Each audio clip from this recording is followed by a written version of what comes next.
L'Évangile selon Marc est un livre de la Bible qui retrace la vie de Jésus. Selon la plus ancienne tradition fiable, il a été rédigé par un gars appelé Jean-Marc. Marc n'a pas juste pris des histoires sur le tas concernant Jésus pour les compiler ensuite, mais il a conçu ce livre pour traiter des questions assez spécifiques sur la messianité de Jésus. Arrêtons-nous un instant ici, car c'est un terme qui n'est pas très familier pour de nombreuses personnes, moi y compris. Exact.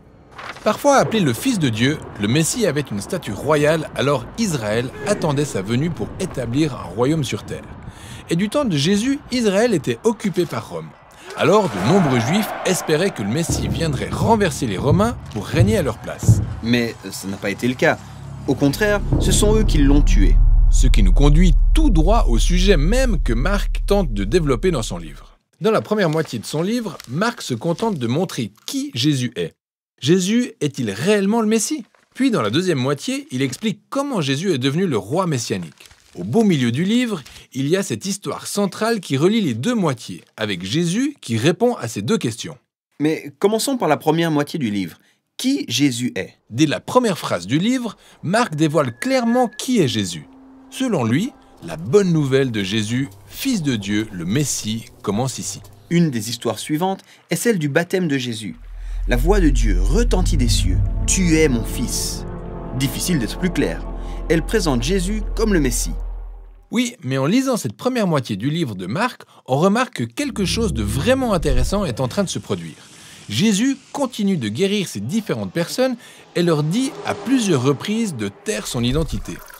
Et ça se produit tellement de fois dans le récit de Marc que c'en est étrange. Mais pourquoi garder cette information secrète? Souviens-toi que de nombreux Juifs avaient beaucoup d'attentes très diverses liées à l'identité et l'œuvre du Messie. Alors, Jésus ne veut pas qu'on comprenne mal ce qui implique le fait d'être le Messie d'Israël. Avec ces informations à l'esprit, on arrive au point culminant du livre, où Jésus prend ses disciples à l'écart et leur demande « Qui dites-vous que je suis ?» Pierre dit ce que tous pensaient déjà, « Tu es le Messie, le Fils de Dieu ».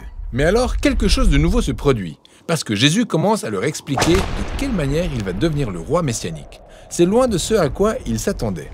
Il leur annonce qu'il va souffrir, mourir et régner en devenant serviteur, ou, selon ses propres termes, le Fils de l'homme est venu non pour être servi, mais pour servir et donner sa vie en rançon pour beaucoup. Pierre est surpris par cette annonce.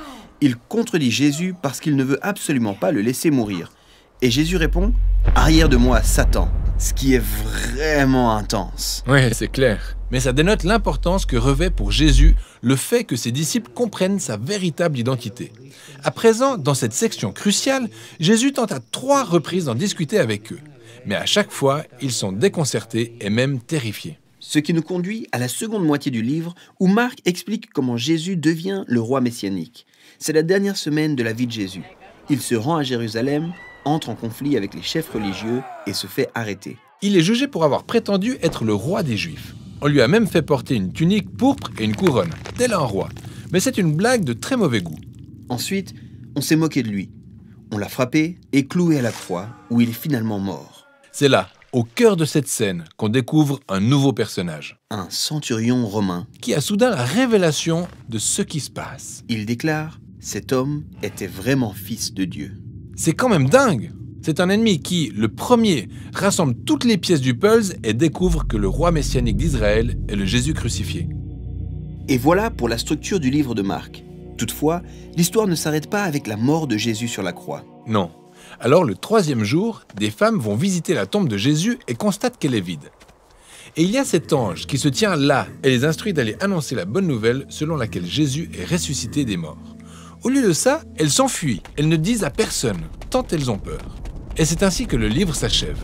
Une fin plutôt brusque. En effet, si brusque que plus tard, des scribes ont dû insérer une scène clôturant l'histoire de manière appropriée. Cette histoire se trouve dans ta Bible, avec une note indiquant qu'elle a été ajoutée bien plus tard. Mais Marc est un narrateur brillant. Il a délibérément terminé son livre d'une manière aussi brusque. Tout au long de l'histoire, on peut noter la confusion des disciples à l'idée que Jésus donne sa vie. Ça s'est vu au beau milieu de l'histoire et même jusqu'ici, à la toute fin. C'est comme si Marc confirmait à quel point cette affirmation est déconcertante. Et il veut que, toi, le lecteur, te remue un peu les méninges. Ce Jésus crucifié est-il réellement le Messie qu'ils attendaient ?